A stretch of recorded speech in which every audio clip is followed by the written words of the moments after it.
Hello বন্ধুরা, তোমরা কেমন আছো?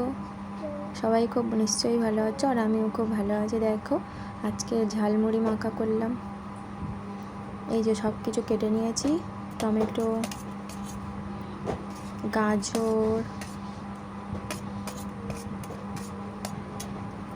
একটু সিদ্ধ আলু ছিল, পেঁয়াজ,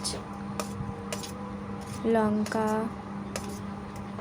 ধনেপাতা, তারপর এটা হচ্ছে সিদ্ধ করা মটর,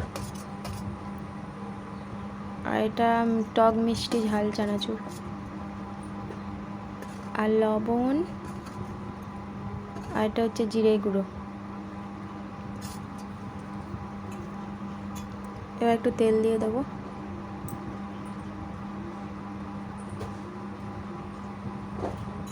দিয়ে ভালো করে মাখিয়ে নেব।